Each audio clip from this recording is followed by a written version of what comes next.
오늘 창세기 47장 7절로 10절의 말씀을 중심으로 해서 연륜, 왜 연륜이라는 이름을 댔니? 우리가 신정을 세웠잖아요. 그런데 또 구정이 또 우리나라 한 1년에 명절도 많아요. 구정이 새해가 됐다는 걸 음력일로 따져서. 그러면 새해가 되면 다 한 살씩 더 먹잖아요.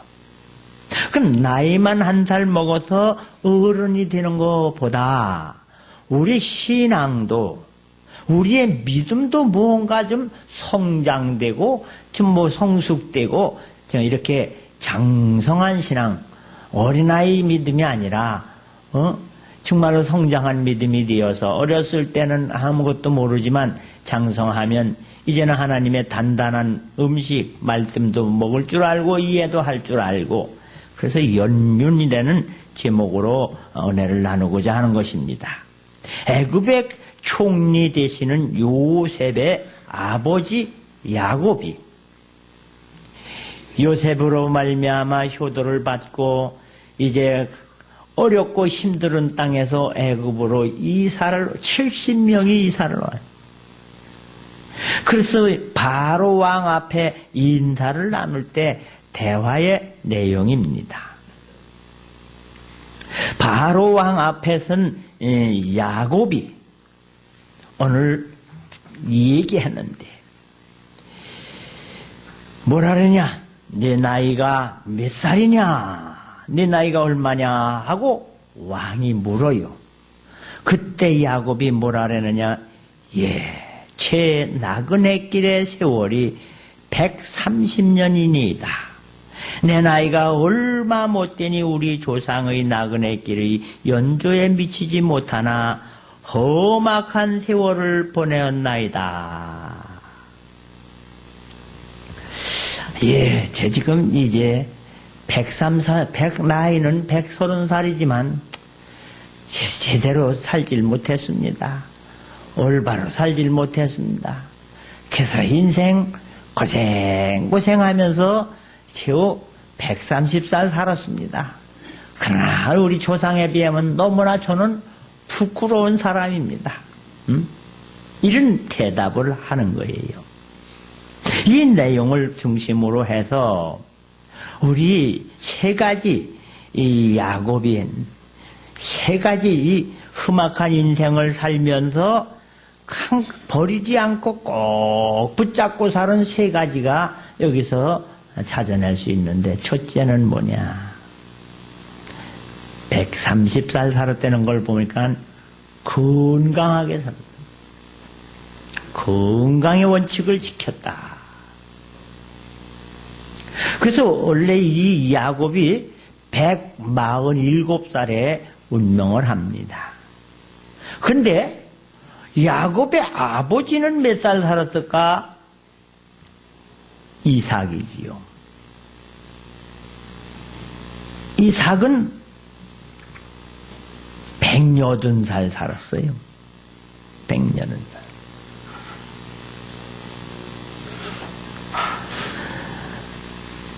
또 아브라함은 몇 살 살았을까? 175살을 살았어요. 그 아버지나 할아버지는 왜 그렇게 장수했을까? 건강의 원리가 뭐냐? 이들은 다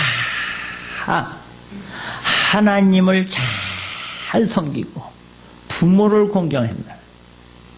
그래서 우리가 건강하게 오래 살려면 하나님을 잘 섬기는 하나님 앞에 효자, 그리고 부모님을 잘 섬기는 부모에게 효자가 될 때 너는 땅에서 잘 되고 장수하리라. 오늘 나오신 분들은 마음껏 장수하는 그런 복을 받으시길 주의 이름으로 축원합니다. 하나님을 잘 장수의 원칙은 그래서 이제 우리가 하나님 앞에 주일 성수도 52번인데 내가 한번 2번 구정 맞추고 나서 내가 결심을 해서 내가 1년에 몇 번이나 주일을 지키나 다 지키는 그런 결심. 그래서 신앙이 좀 나이만 먹는 게 아니라 믿음도 자라나고, 이제 11조 생활도 안 했던 사람도 하고 하는 사람 더 잘하고 점점 많은 그런 결심. 내가 이제 금년은 전도도 좀 해야지 되겠다. 이제 금년은 좀 새벽기도 좀 해봐야겠다. 새벽기도. 꼭 새벽기도 환경 따라서 못할 건 내가 저녁으로라도 나가서 내가 작정을 하고, 내가 이번 사순절 기간에는 하루에 한 번씩 교회를 들려봐야 되겠다. 뭐 이런, 그냥 숫자적인 나이만 먹지 않고 믿음도 자라나는 그런 새해가 되시기를 주님의 이름으로 축원합니다. 보세요. 오늘도 보시면 세례를 교회 나온 지 20년 만에 받는 사람도 있고 20년 넘은 사람도 있어요. 나오다 말다. 오늘도 꼭 세례 받아야지 될 사람들이 몇 분 있는데 뭐라 그러냐. 나 마음의 준비가 안 됐습니다. 다음에. 근데요, 나중을 어떻게 기약을 할까? 나중에 세례 받는다 그래서 세례 못 받고 돌아가시는 분을 하도 많이 봤기 때문에 오늘 여러분 부지런하여 열심을 품고 주를 섬기는 신앙도 건강한 여러분 되시기를 주님의 이름으로 축원합니다. 교회에서 무슨 일을 시키면 아이고 못해요, 싫어요, 안 해일래요 이러지 말고, 이제는 새해가 됐으니까 내가 자발적인 신앙이 되어서 교회 내가 해야지 될 일이 뭘까 찾아보고, 내가 이 하나님의 교회에서 내가 어떤 일을 담당해야지 될까, 내가 해야지 될 일을 스스로 찾아서 하는 이런 좀 장성한 신앙, 시켜서만 하는 신앙이 아니라 자발적으로 자원해서 감사하는 마음으로 신앙이 건강하고 몸이 건강한 새해가 되시기를 주님의 이름으로 축원합니다. 두 번째, 오늘 이 야곱을 가만히 보면 내가 조상 앞에 참 부끄럽다. 부모님 앞에 부끄럽게 살았습니다. 이 부끄러울 줄 아는 믿음이요. 할아버지 아브라함, 아버지 이삭의 신앙을 따르지 못하고 늘 부끄럽게 산 것에 대해서 저는 부끄럽고 너무나 어리석게 살았습니다. 아버지도 새기고 형님도 새기고 그렇게 살았지만은 이 야곱을 가만히 보면 나중에는요 변화를 받았어. 변화를 받아서 형을 만날 때 그전에 형님 속여먹던 사람이 형을 만나자마자 목을 끌어안고 형님에게 엎드려 절을 하고 형님의 얼굴을 보니 꼭 하나님을 보는 것 같습니다. 이 세월이 흐른 후에 그 사기치고 거짓말하던 아이가 나중에는 형님을 하나님 대해도 되는 변화가 일어난 사람입니다. 시작은 좋지 않았지만 나중이 좋은 거예요. 난 이 창세기를 읽으면서 과연 형님을 정말로 이렇게 끌어안고 이렇게 형님에게 큰 절을 하는 그런 예절이 나에게 있는가? 여러분, 그전에는 싸우기도 하고 미워하기도 했지만 이렇게 겸손으로 성장된 사람이 야곱이다. 거만하기도 하고 잘난 척도 하고 했지만은 이제는 신앙이 자라날수록 익은 곡식이 고개를 숙이는 것처럼 겸손해지는 새해가 되시기를 주님의 이름으로 축원합니다. 여호와를 경외하는 것은 지혜와 훈계라 겸손은 존귀의 길잡이니라. 잠언서 18장 사람의 마음에 교만은 멸망의 선봉이요 겸손은 존귀의 길잡이니라.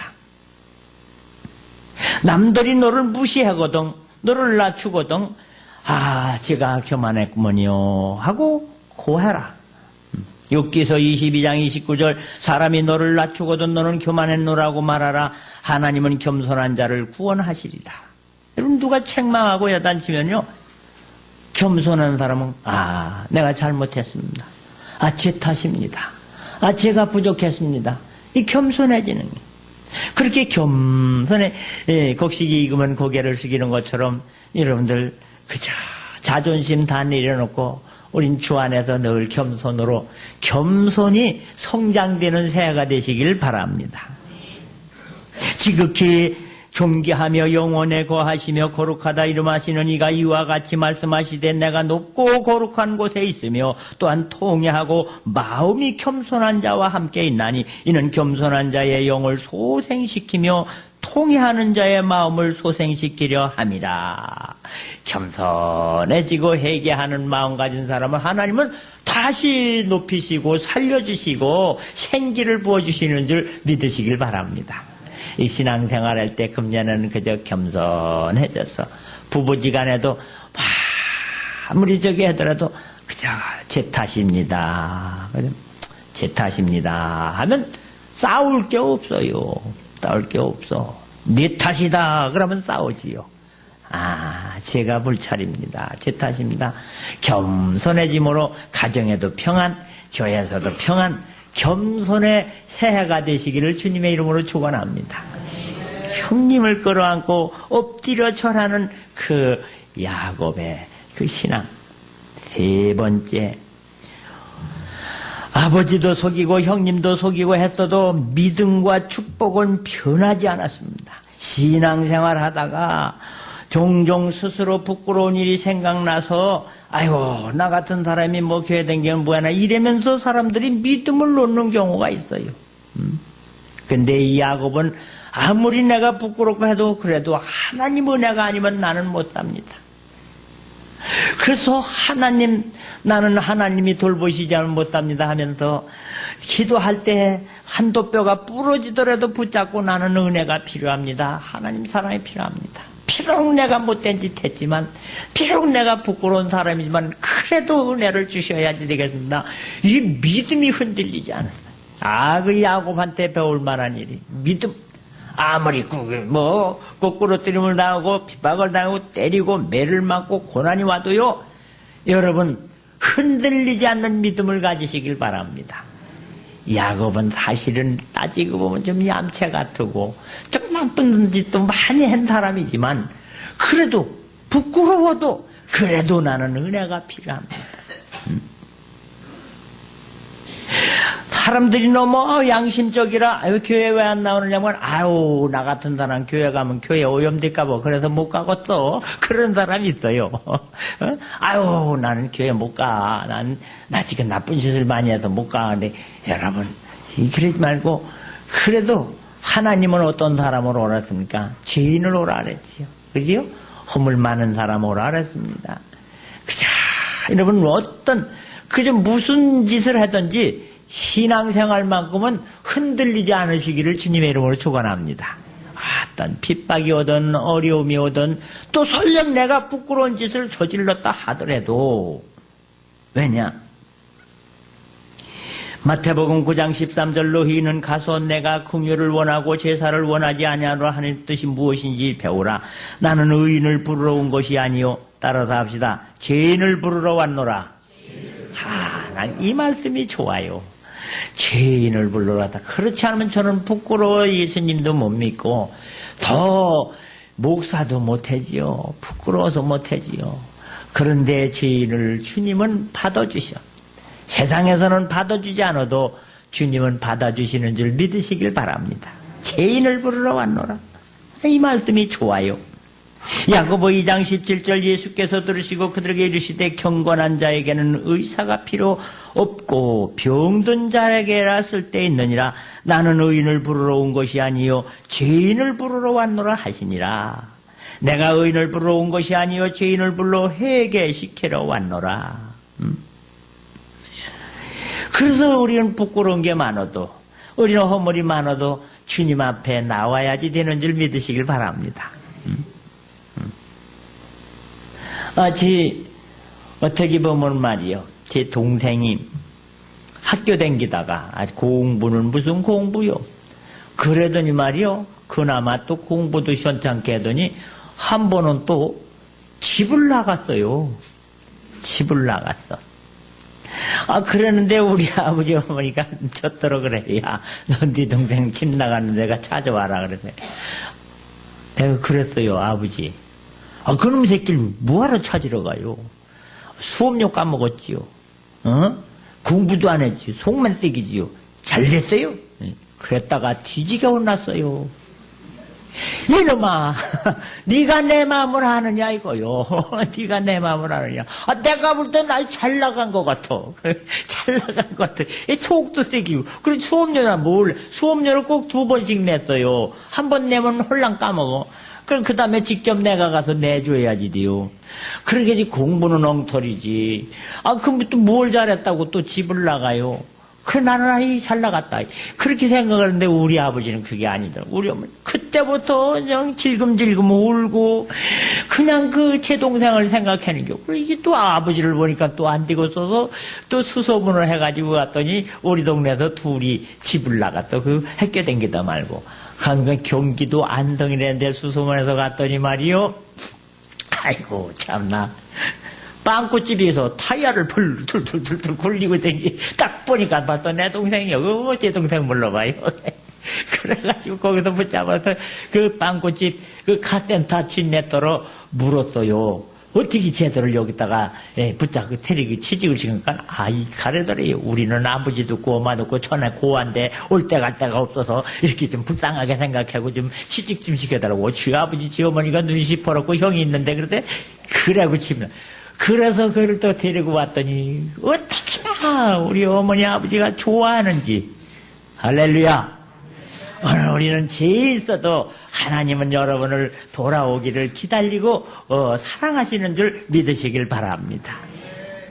그리요 죄인이라도 와라. 이게 죄인이래. 믿보다 모든 사람이 받을 만한 이 말이요 그리스도 예수께서 죄인을 구원하시려고 세상에 임하셨다 하셨도다. 죄인 중에 내가 개순이라. 그래서 바울도 나 같은 죄인도 하나님 믿고 이렇게 전도한다. 나 같은 죄인도 오늘 믿음을 흔들리지 않았어요. 야고보서 5장 20절 너희가 말한 것은 죄인을 미혹된 길에서 돌아서게 하는 자가 그의 영혼을 사망에서 구원할 것이며 허다한 죄를 덮을 것이니라. 여러분이 이제 안 믿는 사람들을 하나님 앞으로 부르는 거요 생명을 살리는 일이라는 게 영혼을 살리는 일이에요. 믿음으로 시간의 연륜만 많아지는 새해가 아니라 믿음의 연륜이 자라나는 새해, 겸손의 연륜이 자라나는 새해. 겸손하면 겸손할수록 하나님의 은혜를 더 받고 믿음의 연륜을 쌓아서 이전에 아무개가 아니라 저 사람 변했다. 놀랍게 변했다. 저는 아직도 겉모양만 목사지만 속사람이 변하지 못해서 부끄럽기가 아니었습니다. 속사람이 변화되되 놀라운 변화가 일어납니다. 여러분 속에 믿음의 사람이 자라나는 새해가 되시기를 바랍니다. 미국의 어느 교회에 누가 나타났대요. 보니까는 와서 꼭 당회장 목사님하고 식사하자라고 만나가지고 내가 한국에서 이런 정치를 하고 이런 권력이 있고 내가 이렇게 재물이 있고 재력이 있고 권력이 있고 또 상당한 공부도 많이 했다고 늘 자랑을 하더라는 거예요. 그러면서 내가 이 교회를 위해서 제가 맘만 먹으면 교회도 해로 질 수 있습니다. 막 그러더라는 거예요. 그런데 얼마 있다가 안 나오더래. 나중에 알고 보니까 다른 교회 나가더라는 거예요. 그래서 알고 보니까 내가 교회 왔는데도 안 알아주더라 이게요. 나를 뭘로 아느냐. 기분 나빠서 그 교회 못 댕기겠다. 그래서 딴 교회 갔대요. 그런데 그 교회에서 또 다른 교회로 또 옮기더라는 거예요. 이 사람은 실력은 있고 권력은 있고 재력은 있는지 모르지만 믿음도 겸손도 그리고 신앙이 건강치 못한다. 근데 그 교회에 어느 집사님 권력도 없고 돈도 없고 실력도 없지만은 그저 교회학교 여름 성경학교에 무슨 수련회만 하면 와가지고 뒷바라지하고 청소하고 굳은 일 다 맡아서 하고 그래도 누가 한 사람 알아주는 사람도 없고, 그래도 변함없이 교회에서 봉사하며 충성하며 그저 성경대로 말씀대로 믿음으로 살 세월이 흐른 후에 그 갈수록 그분의 신앙의 아름다운 향기가 모든 교인들의 귀감이 되어서 권사님으로 비택을 받아서 충성하는 일꾼이 돼. 믿음이 자라는 사람이 돼야지 돼요. 오늘 새로 세례받는 여러분들 늦게 믿었어도 먼저 믿은 사람보다 더 잘 믿고, 또 여러분 이왕 믿어서 이제까지 연륜 자랑하지 아니하고 야곱처럼 겸손히 자라나고 믿음이 자라나고 또 여러분의 몸과 신앙도 건강하여서 장수하는 그런 복 있는 종들 되시기를 주님의 이름으로 축원합니다. 기도합니다.